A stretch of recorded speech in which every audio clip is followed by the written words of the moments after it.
In today's video, we're taking a look at some off-season trades we might see. Could players like Erik Karlsson and JT Miller be moved after all, after lots of rumors and hype around them around the NHL trade deadline? Plus, we have all kinds of updates from around the NHL, including some injuries, some recalls, a couple more day in hockey history, coaches on the hot seat as the regular season approaches the end here, and some sad news out of Russia. We'll discuss all the latest coming up next.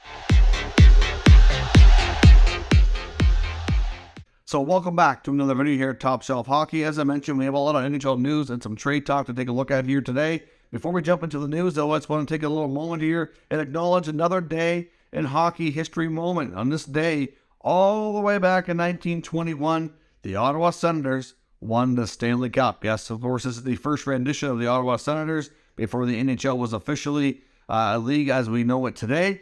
They were also the first team to win back-to-back Stanley Cups as well. So that rendition of the Ottawa Senators were very successful. It's unfortunate they were not able to stick around and be part of the original NHL and the original six once everything moved forward in that regard. But big time there moment for Ottawa all the way back in 1921. Now, as I mentioned, part of the news today was a really sad story coming out of Russia, which was really unfortunate. But top prospect for the 2023 draft, who's likely going to go in the top 2, 3, 4 picks, Mitchkov, his father has passed away. Apparently 2 days ago, his father went missing. Apparently I've seen reports saying that he said he was going to the grocery store or something to that effect, but never returned, was not answering his phone. His phone appeared to be turned off. And I've seen reports this morning that he was reportedly, missing, that he was search party looking for him.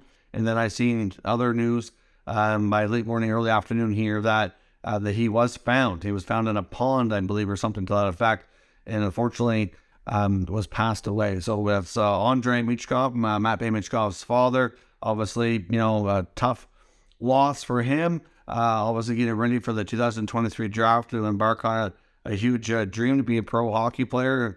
Obviously, he's able to play the KHL in Russia and eventually the NHL, of course, here in North America. But certainly a big loss. We want to offer our condolences to Mitchkov. It's never easy for anybody to lose a parent, especially somebody that young going through a real important, pivotal time in their life. So, and offer our condolences on his tragic loss. On to the other news of the NHL. A bunch of recalls and other roster moves here for today. The Ottawa Senators have recalled forward Igor Sokolov. This will be his first NHL appearance playing tonight against the Carolina Hurricanes. He's had a phenomenal American Hockey League season. He has seen NHL games over the past couple of seasons, but this is his first recall. Of course, this year with the Sens team being a little stronger and a little deeper in the forward group, didn't have quite the opportunity. It also didn't help for a player like him, at least, that they were playing meaningful games, were in the playoff hunt this late into the season. The past couple of years, they knew earlier in the year that the season was lost, so they weren't making playoffs, so they were able to work more prospects in a little bit earlier and give them more playing time. But obviously for him, that'll be a good opportunity to showcase his skills and trying to help the Senators stay alive in their playoff hunt. They have to win all 5 remaining NHL regular season games to really have a chance, and even then it's not a guarantee.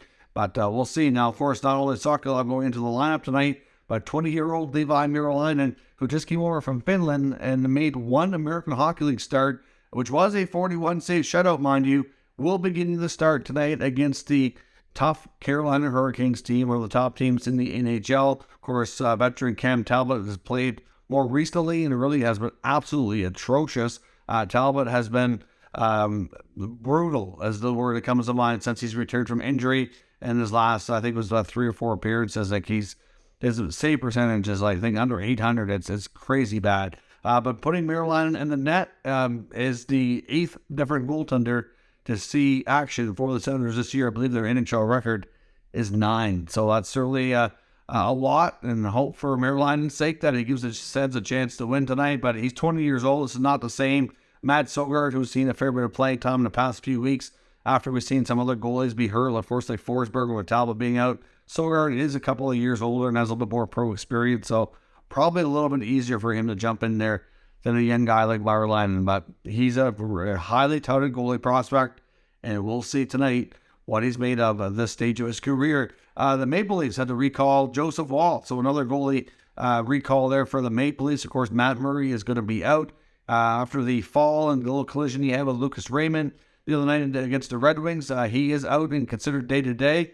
Sheldon Keefe didn't go into great detail, but he said he is dealing with some sort of a head injury. I mean, typically that means concussion. I don't know if that's officially the case, but they called it a head injury, and he said other stuff, which I'm not really sure. With Murray, you just never can tell some of his injuries. Now, this one was a little bit more, at least you can see what happened, but sometimes with Murray, it's been like really difficult to comprehend what's going on, but at least this one's a little bit more easy, I guess, in that sense, because you've seen him have the hard fall, but it didn't look that bad, but sometimes you just can't tell, right? You can't always tell by looking. Radim Zohorna, who was called up and played for the Leafs, actually scored a goal in his NHL recall, has been sent back to the AHL to make room on the roster. So Woll comes up on an emergency basis. And Murray's out day-to-day. Many are speculating he likely won't see more action in the regular season, considering how much time is left, which is a lot. And then we're probably going to see Samsonov and Woll probably split the time. And then come playoffs, there's even concern if Murray's going to be available then.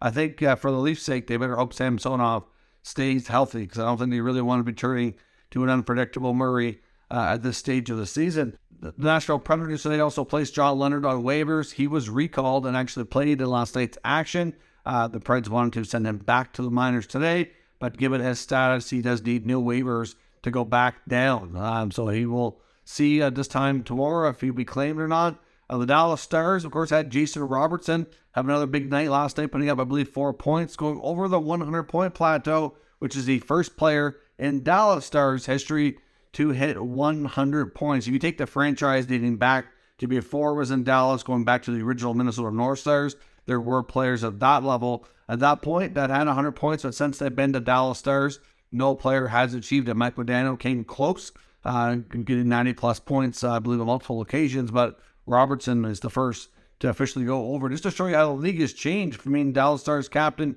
Jamie Benn once won the Art Ross Trophy with well less than that. So it kind of shows you how scoring is up drastically here in the last few years. The St. Louis Blues today also confirmed that defenseman Marco Scandella is officially done and out for the rest of the remainder of the regular season.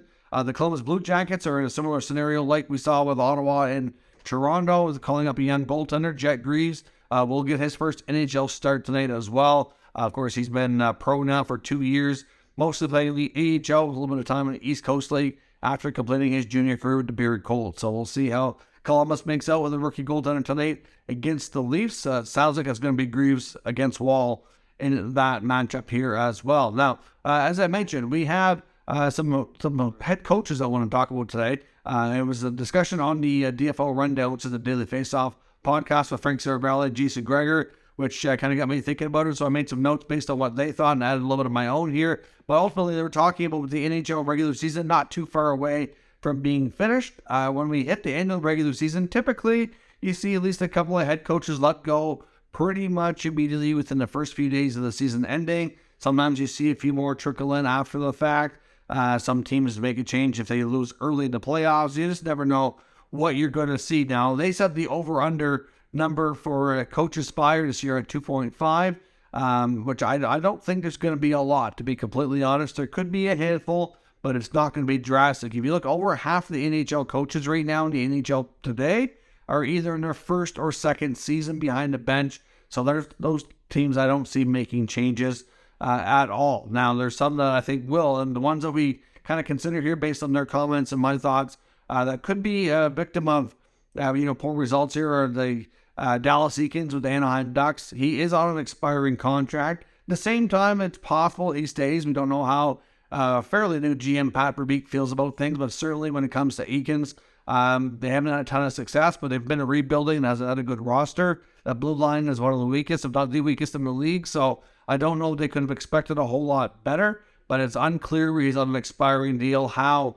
Pat Verbeek feels about things. I could see him coming back because it's not really his fault, but at the same time, I can see them maybe going in a direction too. It's not really clear how things will play out in Anaheim. With Ottawa, I think it's fair to say DJ Smith certainly under the gun, especially with the team changing ownership. Now, of course, the ownership situation won't really be in place, though, until probably further into the summer. So that's hard to say. I don't know that Pierre Dorian would want to make a move on DJ. There's some that feel, and I would not disagree with, they could use some adjustments in their style of play. I think they made a lot of good progress this year. They were without their top center, Josh Norris, for the bulk of the season. Fair to say, Timmy Stützle has passed him, though, as being the top center. Either way, still a really good, solid top 6 center in Norris, who scored 35 goals last year, to be out for 98% of the season. Not get the consistent goaltending due to all the goaltending injuries they had this year. They finally picked up the defenseman that they were looking for with Chychrun, but I came late in the year. So, yeah, there's lots to like. There's lots to build on. But you got to wonder if there's another coach that can help take them to the next level, and that might be what's the sticking point. But we'll see. A lot of that's going to depend on ownership, and just really depends on when that gets sorted out. Washington's another team to look at. Peter Laviolette is on an expiring deal. Caps are likely missing the playoffs for the first time in a long time, so you got to wonder if there could be changes there. That would not be shocking. Calgary, especially if they miss the playoffs, has been widely reported that Daryl Sutter's been really frustrating for a lot of the players to deal with this year, and they may not have a choice if there's missing playoffs or not. It's unclear what's going to take place in the front office with Brad Treliving on an expiring deal as well, but it wouldn't be shocking if the whole thing has changed in Calgary. The Preds, John Hines, might be a victim here as well. Of course, we're going to see a GM change from Poyle to Trotz. Poyle will stick around as an advisor. I don't know that Barry Trotz is going to change everything, but still, the team is likely missing the playoffs. Change in GM, you think he might want his own guy in there? That would not be shocking. Less likely, but maybe would be Craig Berube in St. Louis after falling out of the playoffs. But I think Doug Armstrong likely is going to cut him some slack there and be like, the fact that the roster underachieved. But I think Berube's more of a case that I think he's probably back next year. But if they had another bad start, slow start, first 20 games, I'd be watching him as maybe somebody who starts next year with more pressure. If you look at all the playoff teams, I don't think there's very many that have a lot of pressure on the coach. The one that obviously everybody brings up, which I wouldn't probably agree with, if they lose in the first round, I would kind of wonder about Sheldon Keefe in Toronto, because I would also wonder about Kyle Dubas. We know Dubas is on an expiring contract in Toronto. So if they did have a first round exit yet again, if Dubas isn't back, I could see the next GM going with their own guy, maybe Keefe not being employed there anymore. I could see that being a possibility, but to me, if they have any playoff success and Kyle Dubas is re-signed especially, then Sheldon stays. I mean, he's done a good job. I don't think that it's really all on him. I think overall he's done a really solid job, good coach. But it just really boils down to how the team performs at the end of the day. And if Dubas is back or not, I think will make a difference on how who's behind the bench and if Keefe is the guy or not moving forward. Now, on some trade talk, like I mentioned in a video earlier today, we talked about JT Miller and if whether or not he can be traded this offseason, because Frank Saravalli, again, on this DFO podcast that came out, was talking with Jason Gerger about some summer trades he thought were possible, and he mentioned JT Miller as being a likely scenario possible to the Pittsburgh Penguins, going on to discuss how the Penguins and the Canucks were actually really close to pulling off a trade at the deadline. So he's still convinced hardcore that the Canucks want to trade Miller, and that is their preference if they can find the right deal. He said that the Penguins were offering as much as multiple first-round picks. Now, that might change when we get to the offseason. It's hard to say, but if they can get anything close to that, I think they need to make that trade.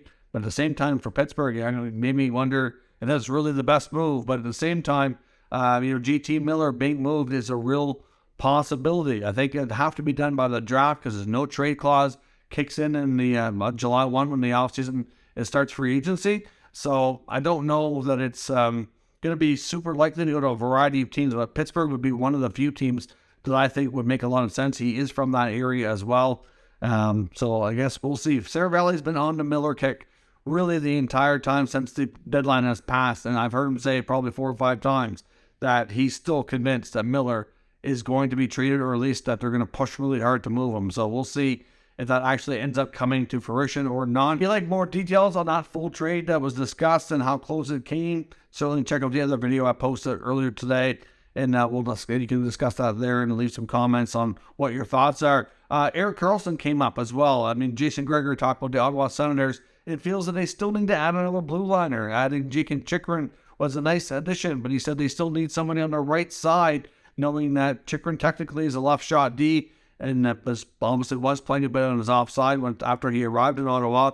And Saravalli feels that it makes perfect sense for them to see if they can bring back Erik Karlsson. Now, of course, with the other additions they've made from a cap perspective, it would be tricky. Obviously, the San Jose Sharks would have no choice but to eat a bunch of money. And he mentioned that if the Sharks were willing to retain enough salary to knock it down to like say $7 million or so, because he's making over 11, that would be probably that spot that teams would be looking for them to do. He mentioned that he thought when they were talking about trading him before near the deadline that they were asking for way too much and not putting enough value on the freed up cap space that they're going to get from this deal. Certainly, Jason Gregor went on to say that he felt that the Sens have enough young assets and draft currency that they could likely offer San Jose a sweet package to bring Erik Karlsson home and kind of make this their, a more solid blue line. Was another right shot, steady defenseman like Karlsson has been. Obviously, he's going to probably hit 100 points this year. Will he keep that up? It's hard to say. Of course, he didn't leave Ottawa on the greatest terms, but with Melnick obviously passed away, the whole family is not going to be out of the picture soon. New owners, which is likely going to bring back Daniel Alfredsson to some more official capacity, which could hopefully help lure Karlsson back. I think it's something that he'd be happy to do. Karlsson still has a home. His wife's from the area. I don't know that he really ever truly wanted to leave. I just don't think he could deal with Melnick anymore. He wanted to get paid. He got that, and it had to work out for him to go to get it elsewhere. But at the end of the day, Karlsson to Ottawa, to me, makes some sense. I don't know that it's the perfect trade, as much as from a nostalgia purpose, it would be nice to see.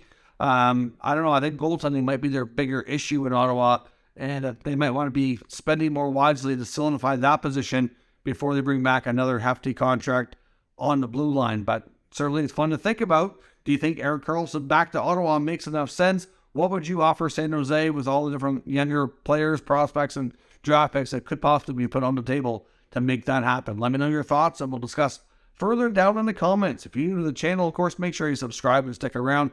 We'll keep you up to date with all the latest news, rumors, and analysis of all 32 NHL teams. Thank you for watching, and I'll catch you next time.